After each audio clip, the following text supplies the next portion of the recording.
Cardinal Nation, good morning. I am coming here quick because I want to share some information I have with you, and I want to plea with my parents out here. So I want to make a plea. Few things have happened this week, and I think it's just super important that we talk about it, that we be honest about it, and that I share what I know in the counseling office to you as parents. So if you have not yet, what I'd really like you to do is to watch the podcast we put out on Monday. There's a Facebook Live video, and I'm also in this live video. I'm on Instagram right now. I'm on Facebook. I'm going to put a link in the comment section to the podcast so you can watch it. You guys, it's about communicating with teenagers. Specifically today, I want to talk about texting your kids while they're in school. All right?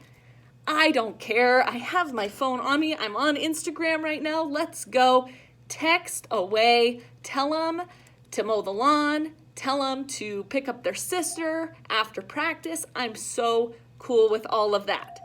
In the podcast, I talk a little bit about what doesn't work. All right? And I just got to let you know, you get some real-time information that your kid might not have in the school day. For instance, you might know on Infinite Campus when they fail a test in Mrs. Pow's class.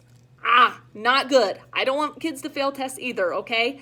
I know you might take away the Xbox that night. You might have a discussion because you were getting after them about studying their vocab and they didn't. Please, I'm begging you as parents, do not text them while they're in school about it. If you are tempted to text them about the bad grade that just showed up on Infinite Campus, type the text, delete the text, and say 3 words to your student, okay? I know you know what I'm going to say. I love you, period, send it, okay? If you have to have a hard conversation, please have that conversation at home when there's context. Because what happens is those kids fret about those texts for the rest of the day. It affects learning in all their classes. There's no context. They don't know how mad you are. If you threaten to take away something from them right there, they think about it all day. Maybe you're going to take away the car keys. I don't blame you. You do you, okay? But please, when you're tempted to send a text during the school day, delete it. Send, I love you. We can use this with our students. We can use it with our spouses. I am pleading with you. You will see change. You will give yourself time to relax. If there was something, maybe you got a phone call from me. Okay, and this is where the plea is coming right now. You see what has been happening, and you see why I'm on here on social media begging you.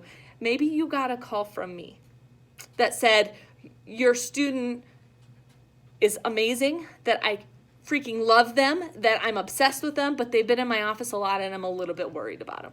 Okay? So when you get that phone call from me and you text them next block that says, why are you having issues? We can't do that. Delete the text. Text 3 words. I love you. Okay? Maybe it's Mr. Mack that called you. Maybe your student stepped out of bounds in a class and got sent to the office. Heaven forbid, we all did it, right? It's not a big deal. Mr. Mack probably had a really good conversation with you on the phone, and you might be frustrated because our kids are a reflection of us. We feel like it is our responsibility. When you want to send that text, right? Maybe type it out. Maybe write it out. You're frustrated. Write it out. Delete it. I love you, period. Talk about it at home when there's context. I can tell you what, the most common, hi Samantha and Morgan, I'm so happy you're here. Type questions if you have any.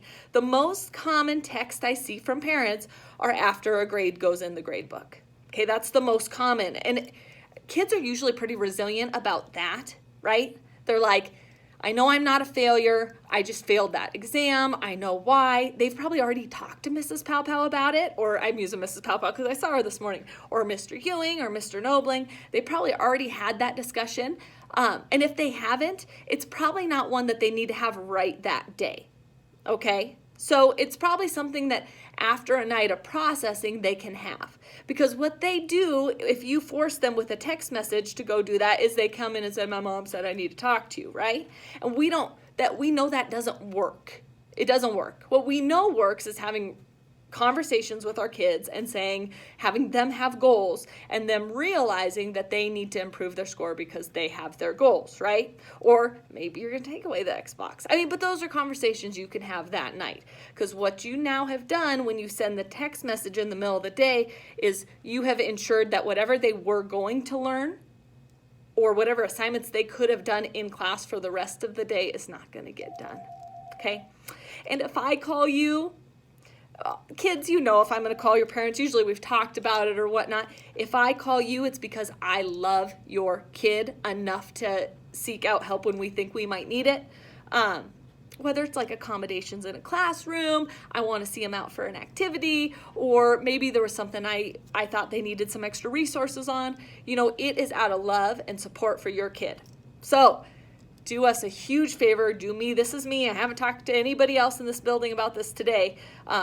It was just on my heart and on my mind that I think we can be more intentional with our phones. All right? More intentional with our text messages, 3 little words, or maybe I love you. Don't forget to pick up your sister and walk the dog, right? There might be some things you need them to do, and I'm fine with that. But what we can't do is send them a message and say, why did Mrs. Watson call me? What did you do? Right? They didn't do anything. And if they did, we'll figure it out. It's nothing is bad enough we can't figure out. We can do it with our spouses, right? We start telling ourselves stories in our head. We want to text it, delete it. I love you, period. We love them. I love your kids. Love you guys. Sam and Morgan, love you girls. You guys are awesome. Thanks for joining me. I hope everyone watches this. If you know somebody that has a kid in high school, or, not even Chatter in high school, as parents, we need to hear this stuff, because what you guys don't get to see is you don't see them in the building like I do, and so you don't know how much that affects them. So maybe you have done that before, and you're like, crap, I've done that before, and it is nice to have this information to know how that affects the rest of the day. So share it with them, share the link, tag them. Let's get the word around. We're dangerous when we're a team, you guys. Super dangerous. Parents, counselors, administrators, teachers, students, we're a dangerous team. All that's going to happen when we team up together to make these better choices for our kids is they're going to succeed, right? They're going to succeed. They're going to get scholarships. They're going to do great things. So thanks for watching. Thanks for sharing. I'm going to put the link to our podcast. It's not perfect yet, but we're going live every Monday at noon to talk about topics that we see just expand student growth exponentially. So we'd love to have you join us if you're on Facebook. If not, we're on YouTube streaming live, and it's on YouTube forever. So there's a little subscribe button in YouTube. Hit subscribe. I think we only have 9 subscribers now, so I feel a little silly about that. So hopefully when I share the link, I'll have more subscribers today. You guys are awesome. Go Cardinal Nation. Wednesday. Hoorah.